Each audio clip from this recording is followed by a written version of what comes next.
बिस्मिल्लाहिर्रहमानिर्रहीम। अस्सलामुअलैकुम नाज़रीन कराम, नई वीडियो में आपको खुश आमदीद कहते हैं। अफगानिस्तान के अंदर दाइश एक मरतबा फिर मुतहर्रिक हो गई है। दाइश की जानिब से काबुल एयरपोर्ट पर हमले की धमकी दी गई है। अमेरिका ने अपने शहरियों को काबुल एयरपोर्ट जाने से मना कर दिया। दाइश ने तालिबान की फतह के बाद पहला बाज़ाब्ता पैगाम जारी करते हुए कहा है कि नए तालिबान ने अमेरिका से साजबाज करके अफगानिस्तान पर कब्जा किया है। हम नए तालिबान की हुकूमत को तस्लीम नहीं करते। दूसरी जानिब तहलका खेज रिपोर्ट्स में खबरदार किया गया है कि दाइश दोबारा अफगानिस्तान में मुतहर्रिक हो चुकी है और दोबारा हमलों की प्लानिंग करके पाकिस्तान और मगरबी ममालिक को भारी नुकसान पहुंचा सकती है। आज की वीडियो में हम दाइश की हालिया कार्रवाइयों और मुस्तकबिल में दाइश की जानिब से किए जाने वाले मुमकिना हमलों पर बात करेंगे। तमाम वीडियो की तफसील में जाने से पहले चैनल पर नए आने वाले दोस्तों से गुजारिश है कि हमारे चैनल को सब्सक्राइब कर लें, बेल आइकन पर क्लिक कर लें, ऑल नोटिफिकेशंस को ऑन कर लें ताकि हमारी नई आने वाली वीडियोस आपको बर वक्त मिल सकें। नाज़रीन कराम, अमेरिका ने अपने शहरियों को खबरदार किया है कि वो काबुल एयरपोर्ट पर जाने से गुरेज करें क्योंकि वहां मुमकिना तौर पर अफगानिस्तान में मौजूद दौलत इस्लामिया यानी दाइश का गिरोह हमला कर सकता है। हफ्ते को अमेरिका ने एक सिक्योरिटी अलर्ट जारी किया और काबुल में रहने वाले अपने शहरियों से कहा है कि वो एयरपोर्ट से दूर रहें क्योंकि इसके दरवाजों पर सिक्योरिटी के हवाले से खतरात हैं। इस इंतबा में कहा गया है कि सिर्फ अमरीकी हुकूमत के उन नुमाइंदों को सफ़र करना चाहिए जिन्हें अमेरिका ने इनफरादी तौर पर वहां जाने को कहा है। अमरीकी हुकाम का कहना है कि वो काबुल में होने वाली पेशरफ्त का जायजा ले रहे हैं और मुतबादिल रास्तों पर गौर कर रहे हैं। अमेरिका की जानिब से काबुल एयरपोर्ट पर दौलत इस्लामिया यानी दाइश के मुमकिना हमले के खतरे के बारे में मजीद कुछ तफसीलात नहीं दी गई और इस ग्रुप ने काबुल में हमलों की अवामी सतह पर कोई धमकी नहीं दी। ख्याल रहे कि अमेरिका का अपने शहरियों को ये पैगाम एक ऐसे वक्त में सामने आया है जब काबुल एयरपोर्ट के टर्मिनल के बाहर लोगों का शदीद रश है और ऐसी इत्तलाआत भी मिल रही हैं कि बहुत से लोग इस धक्कम पेल में जख्मी भी हुए हैं।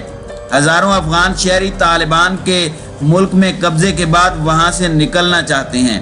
अमरीकी हुकूमत ने अपने शहरियों से कहा है कि वो काबुल में एयरपोर्ट टर्मिनल के बाहर हंगामे और गैर यकीनी सूरत हाल के पेश नज़र एयरपोर्ट ना जाएं। हफ्ते के रोज एक सिक्योरिटी अलर्ट में अमरीकी शहरियों से कहा गया कि वो गेट्स के बाहर मुमकिना सिक्योरिटी खतरात की वजह से हवाई अड्डे से दूर रहें। अलर्ट में यह भी कहा गया कि वो सिर्फ वो शहरी हवाई अड्डे पर आएं जिनको अमरीकी हुकूमत का कोई नुमाइंदा ऐसा करने के लिए कहे। नाज़रीन कराम, याद रहे कि अफगानिस्तान में तालिबान के काबिज हो जाने के बाद हजारों लोग मुल्क से बाहर जाने की कोशिश कर रहे हैं। रॉयटर्स ने ऐनी शाहिदीन के हवाले से बताया है कि तालिबान ने एतवार को काबुल एयरपोर्ट के इर्द गिर्द अफरा तफरी के माहौल पर मजीद सख्त अहकामात नाफिज कर दिए हैं जिसकी वजह से एयरपोर्ट के मरकजी दरवाजों के बाहर बाकायदा कतारें लगी हुई हैं। ऐनी शाहिदीन ने बताया कि मौसम साफ होते ही किसी उलझन या तशद्दुद की इत्तला नहीं मिली। उनके मुताबिक सुबह सवेरे लंबी कतारें लग गई। रॉयटर्स के मुताबिक नेटो और तालिबान हुक्काम का कहना है कि एतवार के बाद से कम अज कम 12 अफराद हवाई अड्डे के रनवे पर या उसके इर्द गिर्द हलाक हो चुके हैं। ऐनी शाहिदीन के मुताबिक खबर रसां एजेंसी ने बताया कि कुछ फायरिंग से और कुछ भीड़ के दबाव से हलाक हुए हैं। दूसरी जानिब दौलत इस्लामिया ने नए तालिबान को एक आला करार दिया है जो उनके बकौल अमरीका मुसलमानों को गुमराह करने और खित्ते में दौलत इस्लामिया से लड़ने के लिए इस्तेमाल करता है। अफगानिस्तान में तालिबान के गलबे पर पहला रद्द अमल देते हुए नाम नेहाद शिद्दत पसंद तंजीम दौलत इस्लामिया यानी दाइश ने कहा है कि तालिबान ने अफगानिस्तान में कोई फतह हासिल नहीं की बल्कि अमरीका ने मुल्क उनके हवाले किया है। दूसरी जानिब एमनेस्टी इंटरनेशनल ने इंकिशाफ किया है कि तालिबान ने जुलाई में सुबह गजनी में हजारा बिरादरी के कई अफराद का कत्लेआम किया। इंसानी हुकूक के ग्रुप एमनेस्टी इंटरनेशनल का कहना है कि तालिबान ने हाल ही में अफगानिस्तान में हजारा अकलियत के कई अफराद का कत्लेआम किया और उन पर वहशियाना तशद्दुद किया।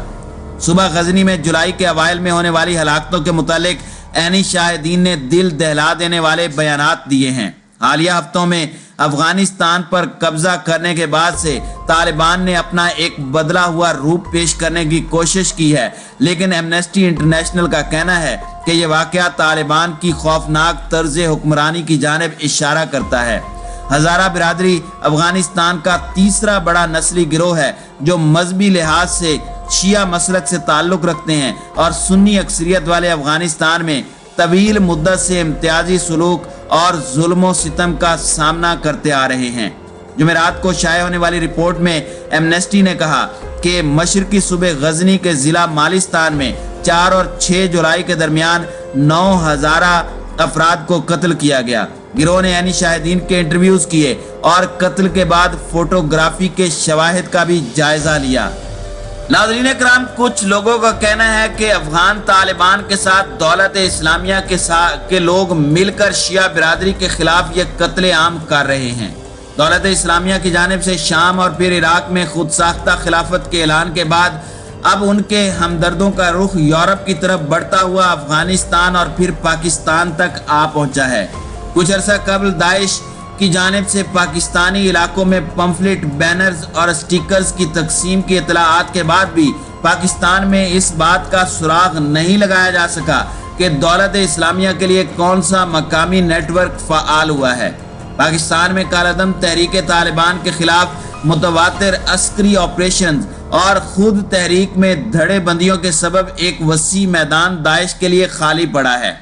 اسی طرح افغانستان میں امریکہ اور نیٹو کے انخلاء کے بعد افغانستان کی جہادی تنظیموں کی جانب سے آہستہ آہستہ سابقہ علاقے واپس لینے کی کوشش کی جا رہی ہے۔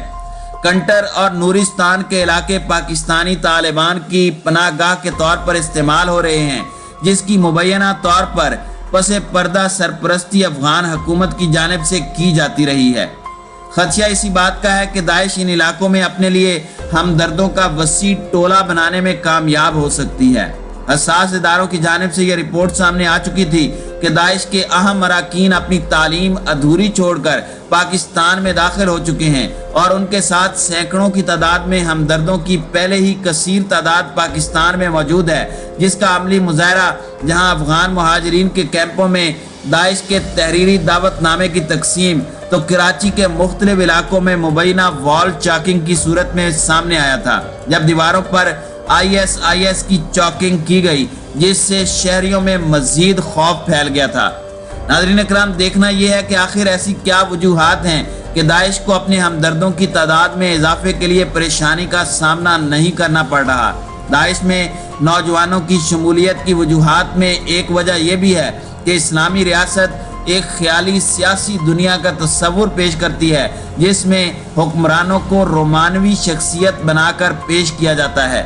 دوسری اہم وجہ یورپ اور امریکہ میں اسلام کے خلاف شدید مذہبی منافرت اور مباحثے ہیں، جس کی وجہ سے مسلمانوں کی بڑی تعداد معاشرے کے مرکزی دھارے سے الگ تھلگ کر دی گئی، جس سے ان کی مذہبی منافرت کا بھیانک تصور سامنے آتا ہے کہ انہیں اسلام اور خود ساختہ مذاہب میں بھی تمیز نہیں رہی، بلکہ وہ ظاہری وضاحت سے ملتے جلتے معاملات پر ہی خود ساختہ مذہبی انتہا پسندی کرتے نظر آتے ہیں۔ اسی طرح کینیڈا سمیت مغربی ممالک میں مسلمانوں پر جینا دشوار کر دیا اور مذہبی آزادی پر شدید پابندیاں عائد کیے جانے اور مختلف متشدد گروہوں کی جانب سے دھمکیوں اور اشتعال انگیزیوں کے سبب اوپن ڈے بھی منایا جاتا رہا، جس میں مسجد میں داخلے کے لیے تمام مذہب سے تعلق رکھنے والوں کے لیے دروازے کھولے گئے تاکہ وہ نزدیک سے اسلامی عبادات کو دیکھیں اور اپنی غلط فہمیاں دور کریں۔ اس سلسلے میں بعض مغربی ممالک میں مسلمانوں میں شدید عدم تحفظ کا احساس پایا جاتا ہے، جس سے ان کی گورنمنٹ کے لیے مذہبی رواداری قائم رکھنے میں ناکامی پر شدید تنقید کا سامنا ہے۔ ناظرین اکرام، افغانستان میں تبدیل ہوتے حالات میں ایسے عسکریت پسندوں کو راہ مل سکتی ہے جو دولت اور طاقت کے لیے سخت گیر انتہا پسند تنظیموں میں شامل ہو سکتے ہیں۔ ایسی اطلاعات بھی سامنے آ چکی ہیں کہ مختلف جنگجوؤں اور تنظیموں کو مخصوص مفادات کے لیے اکٹھا اور اسلحہ دیا جا رہا ہے۔ ان حالات میں پاکستان خطرات کی زد میں آتا ہے، جہاں مذہب کے نام پر ناپختہ اذہان کو استعمال کرنے کا رجحان عمومی رہا ہے۔ दाइश और IS अल पाकिस्तान की तंजीम नौ पाकिस्तान और अफगानिस्तान में पुरतशद्दुद कार्रवाइयों के लिए एक बड़े चैलेंज की हैसियत रखता है। अफगान पाक और ईरान बॉर्डर सिस्टम की ज़रूरत नागुज़ीर हो जाती है कि ऐसे अनासर को किसी भी तरह मुल्क दुश्मन कुव्वतों के एजेंडे पर मज़मूम साजिशें करने से रोका जा सके। मुस्तकबिल में अफगानिस्तान का जो भी नक्शा होगा, लेकिन उसमें शिद्दत पसंद तंजीमें बिलखुसूस दाइश और IS अल पाकिस्तान और इंतहा पसंद तंजीमों का इत्तेहाद मुमलिकत में दहशत गर्दी और शिद्दत पसंदी की उस लहर को वापस ला सकता है जिसका सामना पाकिस्तान कर चुका है और अब भी सिक्योरिटी फोर्सेस को निशाना बनाया जाता है। अफगानिस्तान में अमन के क़याम तक पाकिस्तान की सरहदें और दाखिली रास्तों को रोकने में ही इसे मुआवन साबित कर सकती है। पड़ोसी मुल्क में किसी भी गिरोह की हुकूमत कायम हो या मौजूदा सेटअप चलता रहे, पाकिस्तान शिद्दत पसंदों की लिस्ट पर सरे फहरिस्त रहेगा जिसका मुकाबला सबको यकजा होकर करना होगा।